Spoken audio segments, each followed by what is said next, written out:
अगर आप भी लेना चाहते हैं देश दुनिया की तमाम जानकारी तो आज ही सब्सक्राइब करें हमारे चैनल को। साथ ही नीचे दिए बेल आइकन को जरूर दबाएं ताकि हर अपडेट आप तक पहुंच सके। नमस्कार, भारत साक्षी न्यूज नेटवर्क और आप सभी का स्वागत है। कृषि संबंधी विधेयकों को संसद की मंजूरी मिल चुकी है, लेकिन विपक्ष जमकर राजनीति कर रहा है। इस मुद्दे पर सरकार ने सभी समाचार पत्रों में एक पूरे पृष्ठ का विज्ञापन देकर किसानों की शंकाओं का समाधान करने की कोशिश की है, विपक्ष की ओर से उठ रहे सवालों का जवाब देने की कोशिश की है। और खासतौर पर विपक्ष भले ही कितने राजनीति करे, लेकिन हम आपको अपनी रिपोर्टों में बार बार दिखा रहे हैं कि किस तरीके से किसान इन विधेयकों के प्रति अपनी राय व्यक्त कर रहे हैं। आपको लिए चलते हैं जम्मू क्षेत्र के किसानों से आज मिलवाने के लिए। आप खुद ही देखिए किसान इन विधेयकों के बारे में क्या राय रखते हैं।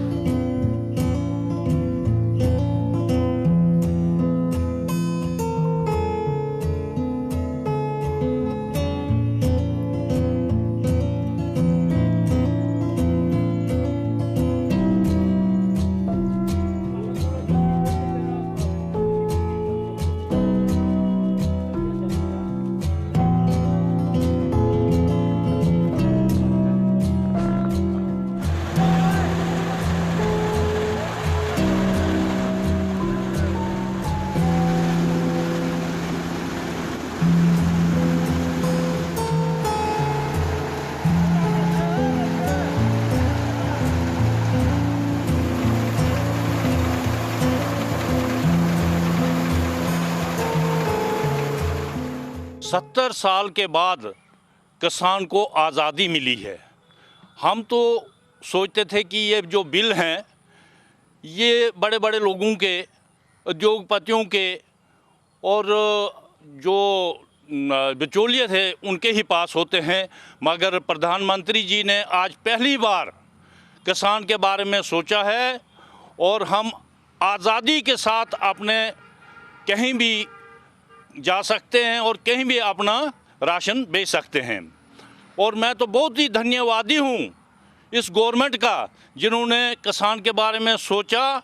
और उन्होंने साथ में ये भी बात मैं देख रहा था आज, उन्होंने बोला कि MSP जो है वो बरकरार रहेगी, आपकी मंडियाँ भी बरकरार रहेगी, मगर आप अपनी मर्जी से कहीं भी अपना जो है राशन बेच सकते हैं।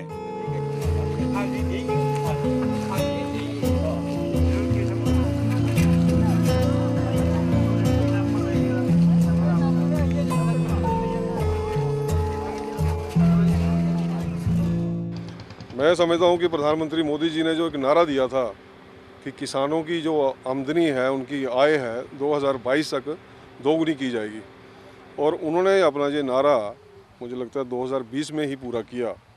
क्योंकि इससे जो किसान थे, जो उनको रास्ते में हर जगह रुकना पड़ता था, टोल दे के जाना पड़ता था, एक प्रदेश से दूसरे प्रदेश में एंट्री होती थी तो उनको कई मुश्किलात आती थी।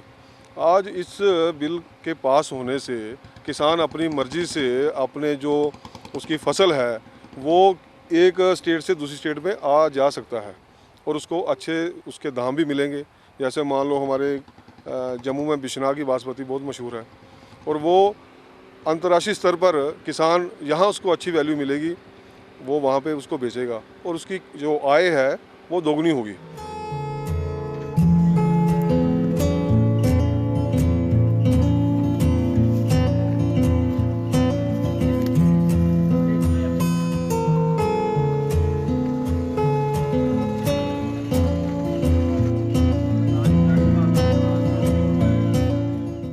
भारत चीन के बीच बातचीत भी चल रही है, LAC पर तनाव भी बढ़ा हुआ है।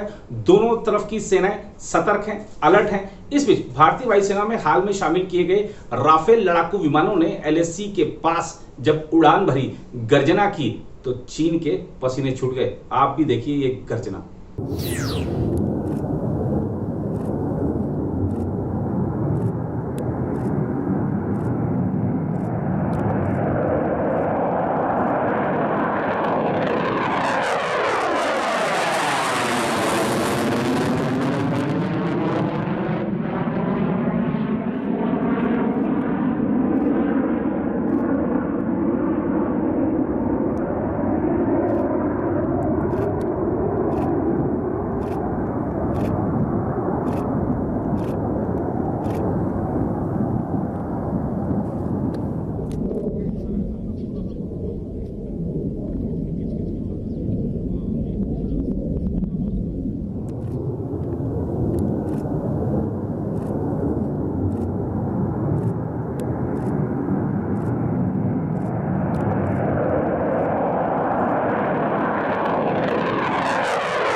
अभिनेत्री पायल घोष ने फिल्मकार अनुराग कश्यप पर कई गंभीर आरोप लगाए हैं। उन्होंने सोमवार की देर रात मुंबई के ओशिवरा थाने में जाकर शिकायत भी दर्ज करा दी है। आपको दिखाते हैं पायल घोष क्या कह रही हैं और जिस तरीके से उन पर आरोप लगाए जा रहे हैं कि वो राजनीतिक एक मोहरा बन गई हैं, उस पर भी उनकी क्या प्रतिक्रिया है आपको दिखाएंगे। आइए मिलवाते हैं आपको पायल घोष से।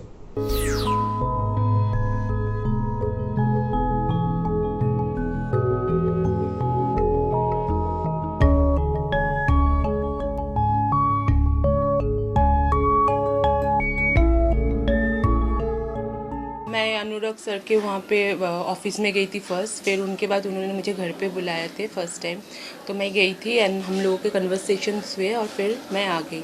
नेक्स्ट से जब मैं गई थी तो वो ड्रिंक भी कर रहे थे, कुछ स्मोक भी कर रहे थे और फिर वो उनके दूसरे रूम में मुझे लेके गए जहाँ पे एक लाइब्रेरी टाइप्स का कुछ था, उनके पास एक बिल्ली भी था। तो वो मुझे दूसरे रूम में लेके गए और वहाँ पे जाके जो भी हुआ है, जो भी अनकम्फर्टेबल मैं फील की हूँ और वैसे सिचुएशन राइज हुआ है, उसके बाद मैंने उनको प्लीड भी किया, सर अभी नहीं, बाद में मैं मिलते। फिर भी he was like trying to convince me in different way, taking people's name and all. And जब he realize that is not happening at all, then he let me go and said that next time whenever we'll meet, be mentally prepared, we'll have good fun. फिर मैं वहाँ से निकल गई। फिर उसके बाद से मैंने उनसे कभी नहीं मिली हूँ and we had a little bit chat here and there, but that's it. And after that I have never met, but when he came out and started talking about women liberation, women empowerment, this and that, feminism and all this, so I realized that he is telling it to the people and that is the mask that he is wearing, but in real life he is different, at least to me. I don't know about others. That is what happened with me. So that kept on haunting me. I said, like, when a person himself has done something like that, how could even he talk to people? So I tried even talking about it, but I was not been allowed by any of my family or my friends or my manager. I posted on Facebook also, sometimes I posted on Twitter also, even tagging him, but I was being forced to delete those tweets and even the Facebook post. And after that, so I was quiet, and then I realized that I won't get into this because everybody is saying that nobody is going to support you because don't have any influence, you don't have any friend from the industry. I have nothing to do with that. I'm sorry, I have nothing to do that with any party, with any kind of I don't have any kind of political association. It is, I'm grateful to people who are supporting me, who are coming on and supporting me. I'm grateful to them. That is those are the people actually know the woman talking about some coming out and talking about this kind of thing won't be so easy for that girl, but if she has spoken about it, that definitely she is not something that she will talk about as such things in media and to the people for any small thing or for any other reason. So they know it, and thanks to them, and those who are like supporting their friend in spite of knowing that what kind of person he is.